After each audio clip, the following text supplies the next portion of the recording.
जिसके लिए पूरी दुनिया को छोड़ दिया, आज उसी ने मेरी दुनिया उजाड़ दी। जिसके साथ जिंदगी गुजारने के सपने देखे थे, आज उसी ने मेरे सपनों की बलि चढ़ा दी।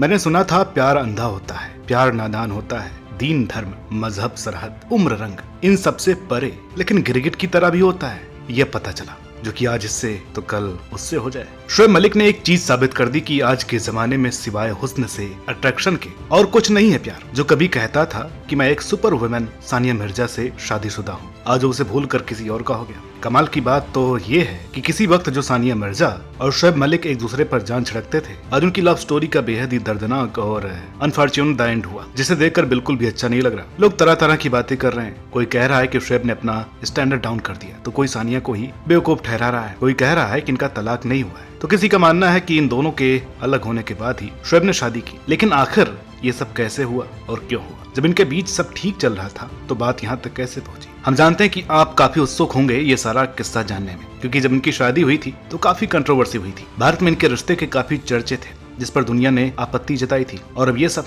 तो चलिए शुरू से आखिर तक बात करेंगे इनकी लव स्टोरी और फिर जुदाई की। इस कहानी की शुरुआत हुई साल 2010 से, जब इन दोनों की मुलाकात हुई होबार्ट में, जहां सानिया ऑस्ट्रेलियन ओपन खेलने गई थी। और उस मुलाकात के बाद से ही इन दोनों में नजदीकियां बढ़ने लगी और कुछ ही महीनों डेटिंग करने के बाद इसी वर्ष इन्होंने हैदराबाद में शादी की। यहाँ समझने वाली बात यह है कि शोएब पहले से ही शादीशुदा थे आयशा सिद्दीकी नाम की महिला से, साल 2002 से, लेकिन उन्होंने किसी को बताया नहीं था। सानिया से भी ये बात छिपाई थी, मगर थैंक्स टू आयशा, जो कि सही वक्त पर मीडिया के सामने आई और सारा सच सामने ला दिया कि मेरी अपीयरेंस इतनी अट्रैक्टिव ना होने की वजह से वो किसी से इस रिश्ते की बात नहीं करते। लेकिन शोएब फिर से इसे मानने को तैयार नहीं थे। लेकिन जब उन्हें पुलिस केस की धमकी मिली, तब शोएब को उन्हें डाइवोर्स देना पड़ा। तब जाकर इन दोनों की शादी हुई। तो ऐसा नहीं था कि शोएब के कैरेक्टर का सानिया को कुछ अंदाजा नहीं था। कोई बुद्धिमान व्यक्ति होता तो वही रिश्ता तोड़ चुका होता। सानिया के पास भी मौका था या कुछ गलत होने से पहले ही सब सही कर लेने का, लेकिन इन्होंने कुछ ज्यादा ही दिल की सुन ली और इस रिश्ते को आगे बढ़ाया, जिसके लिए इन्होंने खुद की भी बरसों पुरानी सगाई तोड़ी थी। इस शादी में कई कॉम्प्लिकेशंस रही, जिसमें सबसे बड़ी थी नेशनलिटी,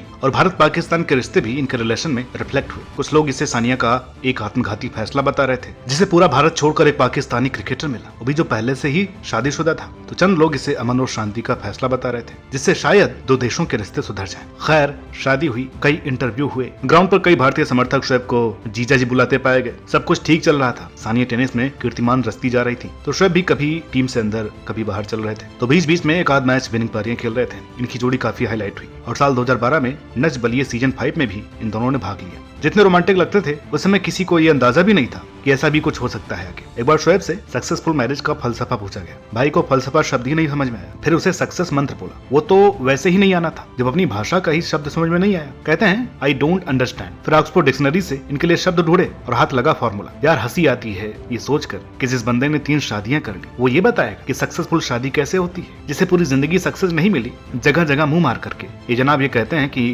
फ्लेक्सिबल होना चाहिए, चाहे स्पोर्ट्स का फील्ड हो या कोई भी, आप फ्लेक्सिबल रहें। भाई साहब, अब तुम्हें क्या 10 शादियां करनी है और कितना फ्लेक्सिबल होना है? शादी के 8 साल बाद 2018 में सानिया ने एक बेटे को जन्म दिया। लेकिन फिर कुछ ऐसा हुआ जिसने हमें सोचने पर मजबूर कर दिया कि सब कुछ ठीक तो है ना। दरअसल 2021 में पाकिस्तान की एक लाइफस्टाइल मैगजीन के लिए फोटोशूट था, जहां शोएब मलिक और आयशा उमर की काफी बोल्ड तस्वीरें सामने आई, जिसके बाद इनके अलग होने की अफवाहें और शोएब के एक्स्ट्रा मैरिटल अफेयर्स की भी सच्चाई एक्सपोज हो गई। और 20 जनवरी 2024 को ये बात सच हो गई, जब शोएब ने एक्ट्रेस सना संग तीसरी शादी कर ली। अब इन्होंने हैट्रिक मार ली, मगर कहते हैं ना कि हर चीज का एक सही समय सही स्थान होता है। जैसे जैम ब्रेड पर ही अच्छा लगता है, रोड पर हो तो गाड़ियां कतार में लग जाती हैं, ठीक वैसे ही हैट्रिक क्रिकेट फुटबॉल में ये अच्छा लगता है। आज अगर कोई 3-4 शादियां करे तो समझ जाना किसका कोई कैरेक्टर नहीं है। और शोएब मलिक का भी पता चल ही गया है। सानिया मिर्जा ने इंस्टाग्राम पर एक पोएट्री स्टाइल कोट डाला, जहाँ लिखा था कि शादी मुश्किल है, तलाक मुश्किल है, अपना मुश्किल खुद चुने। मोटा होना मुश्किल है, फिट रहना मुश्किल है, अपना मुश्किल स्वयं चुने। कर्ज में रहना मुश्किल है, फाइनेंशियल डिसिप्लिन रहना मुश्किल है, अपना मुश्किल